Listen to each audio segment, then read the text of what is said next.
jornalista Mônica Pinto encontrou seu caminho profissional depois de aprovada no concurso vestibular para o curso de jornalismo na Faculdade Hélio Alonso, a Faixa.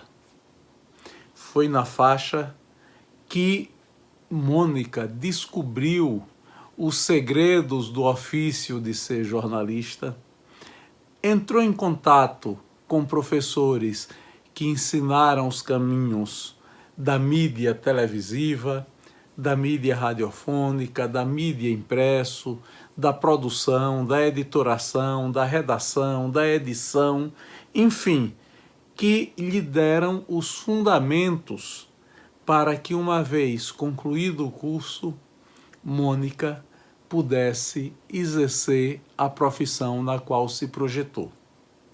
É este período da sua vida que nós vamos conhecer neste vídeo, no qual ela nos faz uma bonita narrativa. Vamos ouvir Mônica Pinto. Foi a SES Gran Rio, lá que eu te falei, que na época o vestibular para a universidade pública era SES Gran Rio, né? E eu me inscrevi para Educação Física, fiz aquele teste de habilidade específica que eu te falei, passei, mas como as pessoas que não passavam, elas não perderiam a inscrição, colocando uma segunda alternativa que eu já tinha colocado, comunicação social. Só que como eu passei no teste de habilidade específica, eu fiz para Educação Física mesmo. E aí não passei. Aí fui fazer secretariado na Cândido Mendes, na Praça 15. Foi 1 ano e meio, e depois eu fiz uma extensão de uns 15 dias num curso de secretariado executivo, que esse era com a diretora do curso, uma mulher muito chiquérrima, que, coincidentemente, ela morava no segundo andar do meu prédio. Eu fui descobrir que era ela a diretora do curso, quando ela foi dar essa extensão do secretariado executivo, ela era minha vizinha.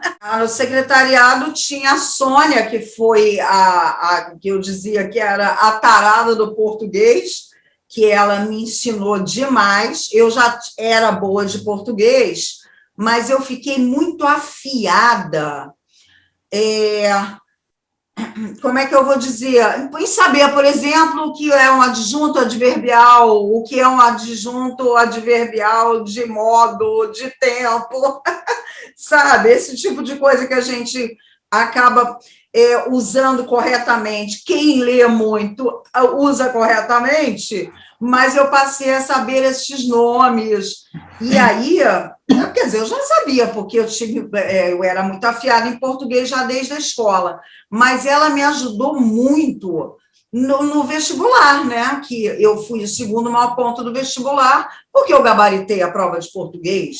Então, essa mulher, ela foi muito significativa na minha vida, porque ela me ajudou a prosseguir no jornalismo.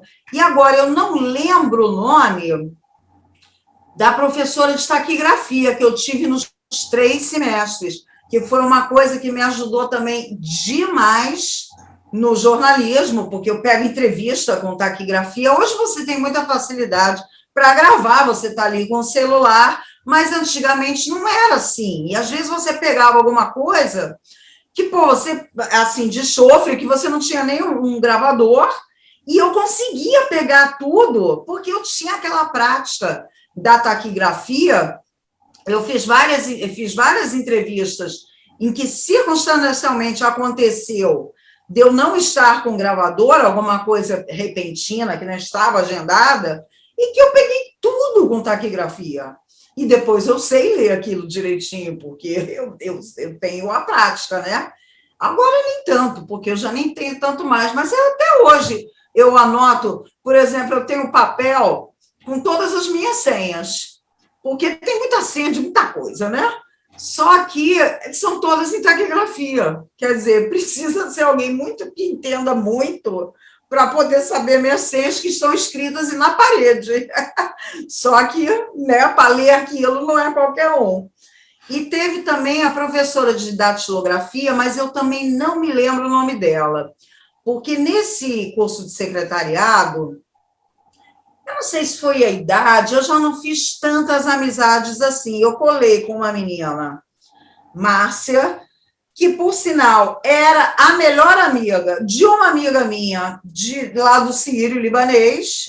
Então, a gente já tinha se visto, assim. Então, quando a gente viu que estava na mesma turma, a gente já sentou juntas e já ficava... E eu me dava bem com as pessoas, mas, assim, os professores já eram mais frios, já eram as professoras, que a maioria era mulher, já eram mais frios, assim. Eu não tive muito relacionamento no curso de secretariado, porque eu fiquei já com essa amiga que eu já tinha um conhecimento dela, mas a professora de datilografia, eu digo que ela me fez muito bem também, porque eu estava até conversando isso no Xambu outro dia, o quanto é uma aula que é um porre, porque ela é uma lavagem cerebral. O que a aula de datilografia faz? Ela faz o seu dedo ir direto. Então, é por repetição. Então, você fica ali, A, S, D, F, G, H, J, K, L, C, cedilha. A gente enchia folhas com aquilo. E eu digito sem olhar a vida inteira, porque o meu dedo realmente, ele vai, pela repetição, né? Então, não é uma aula que, digamos, você se encante com a professora, né? Porque, na verdade, você fica ali fazendo aquela repetição até o seu dedo ir sozinho.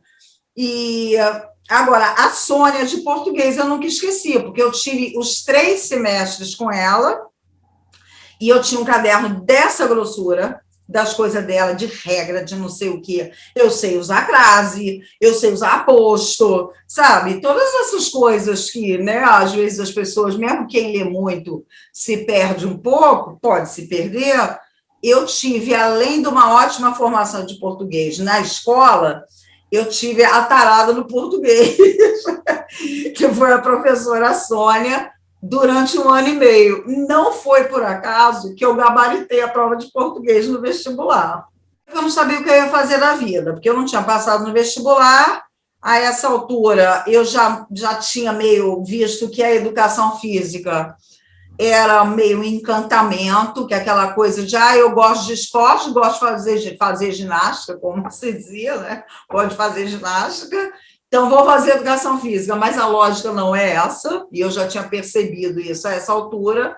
Eu falei, eu vou fazer isso aqui para ter uma profissão para começar. E depois eu vejo, que eu tinha muita vontade de fazer faculdade, mas se tivesse acontecido aquela experiência do escritório ter dado certo, talvez eu não tivesse feito, porque eu ia estar ganhando bem, fazendo uma coisa que eu tinha me preparado para fazer. Mas foi muito legal o curso, assim, porque eu aprendi muita coisa. Eu aprendi uma coisa de matemática super útil, que foi estatística, que me ajudou a beça no jornalismo. Porque no secretariado você aprendia estatística, porque muitas secretárias, naquela época, mexiam também com as finanças da empresa. Então, eu aprendi muita coisa de uma matemática aplicada à vida que me foi muito útil. Não era aquela matemática que eu não gostava, que eu dizia, gente, eu não vou usar isso nunca. Era uma matemática que eu passei a usar, fazer regra de 3 para tudo, aprender ali como é que você chega num percentual. No jornalismo, isso me ajudou muito também, sabe? Então, eu gostei muito de ter feito esse curso. Primeiro que eu teria ficado... Na verdade, eu fui promovida a secretária, inclusive, no meu emprego, por causa desse curso, quando eu estava fazendo ele ainda. Quer dizer, eu tive um bom aumento salarial, e tudo que eu aprendi naquele curso, eu apliquei no jornalismo depois. Então, assim, foi uma ótima ideia. E eu ia ficar à toa, né? Eu não sabia o que eu ia fazer. Não era de nível médio, ele era um curso técnico. Você tinha... Eu acho que ele tinha, a Cândido Mendes tinha ele como nível médio, mas como ensino médio, mas aí eram 3 anos mesmo. Você fazia o ensino médio junto com ele. Não me lembro muito bem, mas o meu já tinha que ter o ensino médio, entendeu? Aí foram 3 semestres. Eu terminei em julho, eu já estava com a ideia de fazer para a Faculdade L. Alonso, Só que ela só ia ter em janeiro. E aí, eu terminei em julho, acho que foi acabar mesmo em agosto, por causa dessa extensãozinha. Eu estava ainda no meu trabalho em Ipanema, no meu primeiro emprego.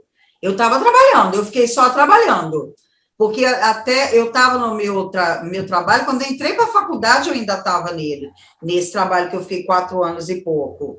E nem estudei nada para vestibular, porque, como eu te falei, a faixa tinha peso 4, português e inglês, então eu estava muito tranquila, eu achava que eu passava tranquilamente, eu não esperava passar em segundo lugar, que foi, na verdade, quem passou em primeiro, eu acho que gabaritou de inglês também, e eu errei 2.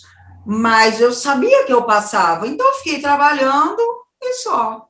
Fazendo ginástica, indo para academia direto, fazendo natação. Teve uma época que eu fazia natação de manhã, academia de tarde. Eu fazia natação cedinho, cedinho, cedinho, depois eu ia trabalhar. Eu entrei na CPD, foi 81. Foi quando eu fiz 18 anos, foi 81. Eu já estava fazendo ele, quando eu comecei, eu acho que foi 80, comecei em 81, novembro, deve ter começado 83. Eu era para ter me formado em 87, então 7, 6, 5, 4. 84 eu entrei.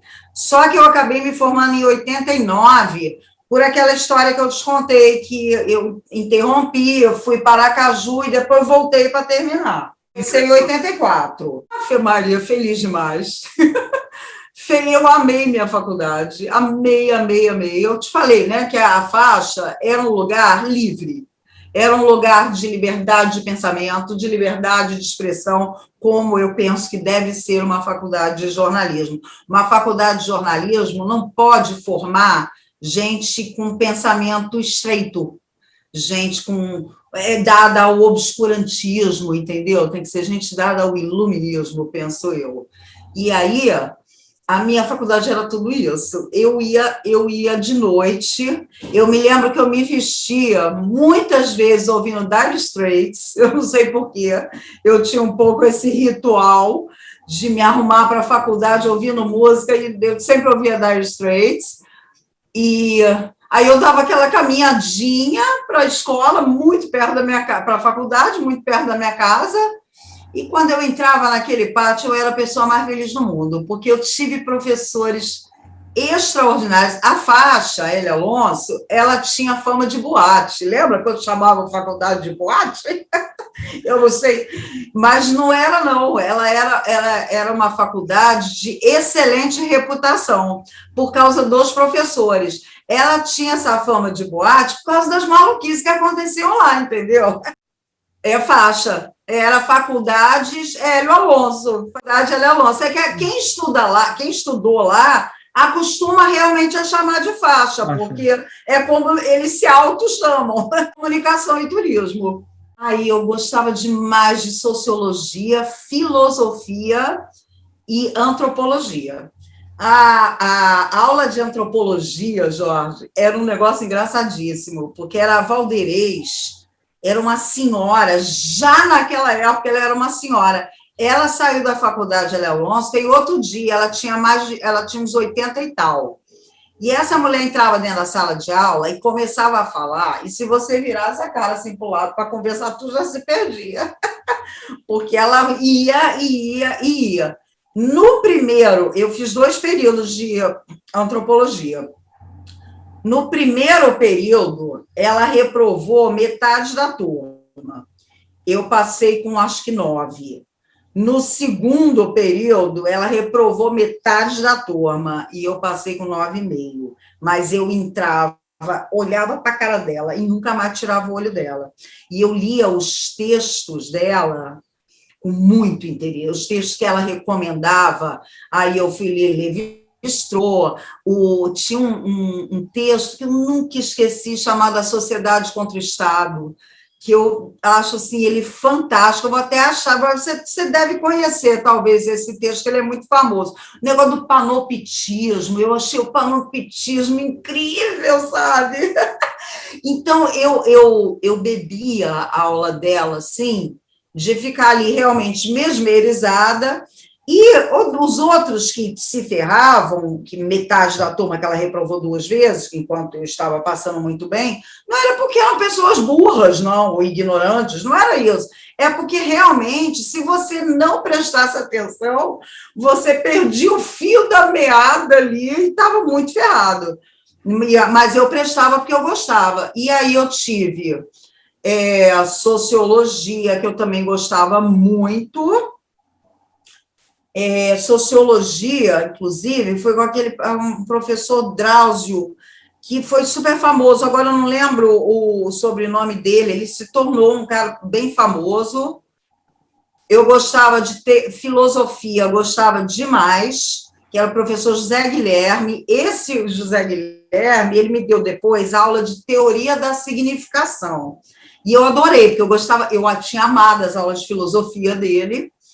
E nessa aula de teoria da significação, eu tive um momento muito feliz, que ele pegou a minha prova e mostrou para a turma assim, e falou: quem é a Mônica? Aí eu, faculdade difícil, né, professor, guardar nome dos alunos.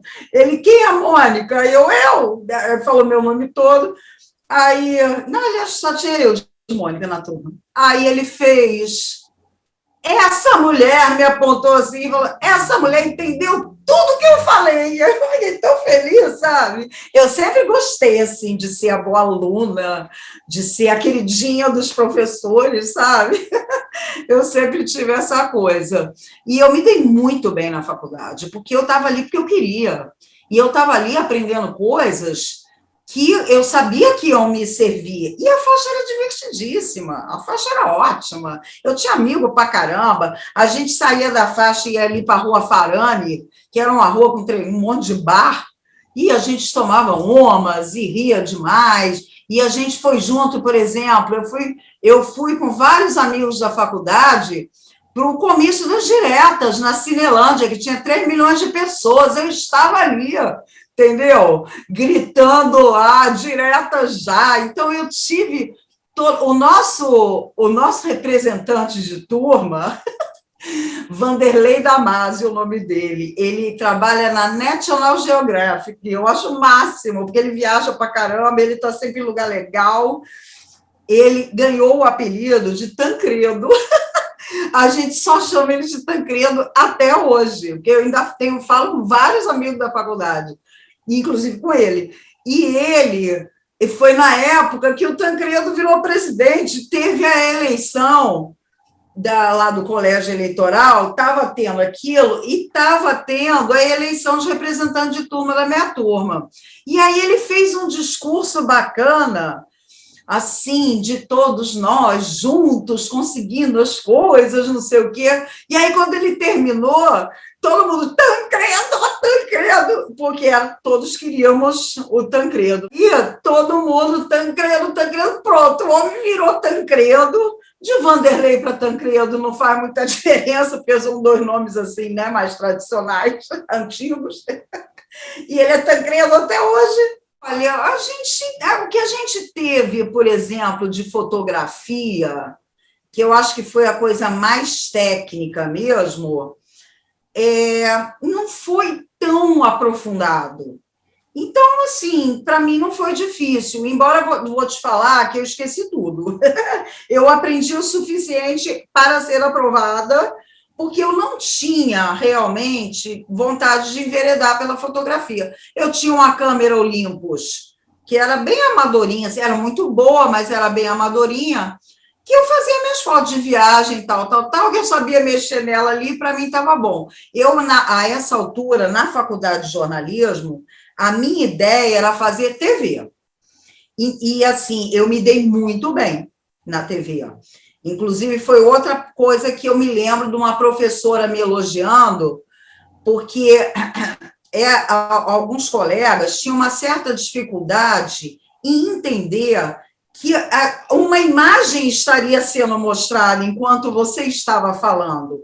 Era um pessoal que já tinha, talvez, uma prática de texto, e eu tinha dificuldade, e acabava falando tudo quando tem coisa que você está mostrando. E aí eu tive aula com um cara de TV chamado Silvio Júlio Nassar, que ele tinha trabalhado no Fantástico como produtor, eu acho que durante uma década. E ele dizia assim: para fazer uma reportagem televisiva, você finge que você está assim na calçada, tua vizinha abre a janela e pergunta: e aí, fulano, o que aconteceu? Pronto, é isso. A coisa da simplicidade, da objetividade. Nunca esqueci isso. Mas essa professora de texto televisivo, ela me usava muito como exemplo, porque eu tinha a percepção do que eu tinha que colocar no texto, imaginando a imagem que ia estar sendo mostrada. E alguns colegas não conseguiam casar isso. E eu queria, na época, fazer televisão. Que, na verdade, vou te falar que 90% dos meus colegas, todo mundo queria ir para a TV, porque, na época, tinha toda uma mística em torno do jornalismo televisivo e de grana, porque eram aqueles salários milionários e você ficava famoso e rico. E eu me dava muito bem assim com a câmera, eu já conseguia, nas primeiras vezes, lógico, foi dificílimo olhar aquela luzinha vermelha ali, todo mundo ficava nervoso, né? Eu e todo mundo. Mas conforme eu fui me soltando, eu tinha um professor que eu fiz um teste de câmera, que quando eu terminei, você tinha que fazer um textinho e ler ali. E eu me lembro que eu fiz, a Xuxa estava no auge, e a Xuxa tinha feito alguma coisa bacana, assim, alguma espécie de campanha que eu achei legítima, bacana, e eu fui informar essa campanha. E eu me lembro que eu falava assim: a rainha dos baixinhos, a apresentadora Xuxa, e aí contava a história. E quando eu terminei, ele disse: essa moça nasceu para a TV. Eu fiquei tão feliz, porque era tudo que eu queria. Mas acabou que eu me dei muito bem com o texto. E começou a pesar para mim também, Jorge, a questão da perda da privacidade. Porque eu sou uma pessoa que eu amo minha privacidade. Amo. E eu gosto de andar na rua e ninguém saber quem sou eu. Eu gosto de sentar num bar, tomar cerveja e quebrar caranguejo, como uma vez que eu estava na passarela do caranguejo, e aí passou uma repórter, eu estava numa mesa grande, cheia de amigos, passou uma repórter da TV Sergipe, e um dos comentários da pessoa da mesa estava na praia: ai, mas olha como ela tem celulite. Eu achei ridículo, mas foi quando, assim, eu comecei, desde cedo, a mudar a história da TV, porque eu comecei a escrever bastante, e o que aconteceu?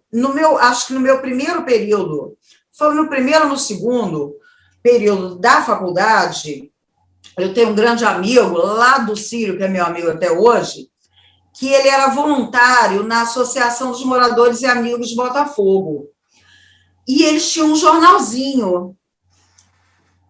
E aí ele falou: Mônica, eu vou te apresentar para o Altair, que era o presidente da associação, para ver se você não pode colaborar, não paga nada. Eu falei: pô, Edson, beleza, estou super interessada. Conheci Altair, que era o presidente da Associação de Moradores e Amigos de Botafogo. Ele falou: Mônica, vai ser um prazer, gostei muito dele. E eu comecei eu acho que foi no primeiro período ainda, eu comecei a ter uma experiência realmente jornalística. E eu comecei a ver que eu dava para a coisa, porque eu nunca tinha escrito jornalisticamente. Eu tinha escrito já alguma coisinha, assim, já tinha feito uma tentativa de um conto, algo assim. E aí eu vi que eu tinha jeito para a coisa, porque ele adorava minhas matérias. Eu não sei se você lembra da Mônica Granuso, que foi uma menina jogada da janela pelo namorado lá no Maitá, e eu cobri esse caso no meu primeiro período de faculdade, porque a Associação dos Moradores e Amigos de Botafogo ficou muito revoltada, porque o rapaz que matou ela tinha dinheiro e começou a ter uns moles. Então, foi uma causa, assim, também muito interessante para mim, porque, pô, o cara jogou a menina da janela, pelo amor de Deus. E ela tinha acho que 16 anos. E também tinha sido uma outra cobertura que eu lembro, a Biblioteca de Botafogo tinha passado por uma reforma e foi reinaugurada. E eu fui cobrir a reinauguração da biblioteca do meu bairro. Aquilo me fez muito bem. E aí eu comecei a ver que o meu caminho talvez não fosse TV, que o meu caminho talvez fosse jornal impresso. E foi por ele, e foi nele mesmo que eu acabei embarcando. E foi muito boa essa experiência. Eu também fui uma vez, tinha um prédio lá em cima da Rua Mundo Novo, não sei se você conhece, perto de onde entra ali, era o antigo Pinel, tinha esse prédio que ele era condenado, mas ele foi invadido. E aí estava toda uma negociação para ver como é que ia tirar aquelas pessoas dali, porque era um lugar que podia desabar, e como é que ia se fazer com elas, né? E a Associação de Moradores e Amigos de Botafogo estava com muita atenção sobre isso, para também não deixar que as pessoas simplesmente fossem jogadas na rua. E aí eu também tive uma experiência que eu nunca esqueci. Eu fui fazer uma matéria com os moradores. E aí eu entrei num apartamento que devia ser menor do que o escritório aqui de onde eu estou falando, era realmente um cubículo, de uma mulher muito pobre, que estava meio que representando ali naquele momento os moradores, e aí ela falou de toda a preocupação deles, porque eles não tinham onde morar, mas o que me impressionou mais não foi isso não, Jorge, o que me impressionou é que essa mulher tinha ganho uma caixa de bombom, e ela não sossegou, enquanto eu não aceitei um monte de bombom, e eu dizia, eu não quero não, obrigada, eu não quero não, porque eu sabia que aquela caixa não era uma coisa que ela tivesse todos os, né, frequentemente, aquela caixa de bombom. Então, eu não queria o bombom dela, eu queria que ela comesse. Mas ela queria me dar o bombom de qualquer jeito. E eu fiquei pensando, gente, como gente simples é bacana, né? Porque o cara pega, a mulher pega o que ela não tem direito e dá. E, às vezes, gente que tem tanto não dá nada a ninguém, né? Então, eu não sei, eu nunca esqueci isso. Eu tenho umas coisas assim na vida, sabe, que eu nunca esquecia, essa insistência dela de que eu pegasse, não era um bombom, ela queria que eu levasse o bombom, porque eu era muito garota, né? Eu acho que ela também gostou de mim. Sempre fui uma pessoa muito respeitosa com os outros, e aí foi muito legal, assim, isso me impressionou bastante. E aí, a partir dessa experiência com jornalismo impresso, eu comecei realmente a desistir da televisão, sabe? Eu comecei a ver que eu tinha um bom jeito para a coisa, porque aproveitando toda a informação também que eu tinha sobre a nossa língua, então deu bastante certo, eu diria. Foi um bom caminho.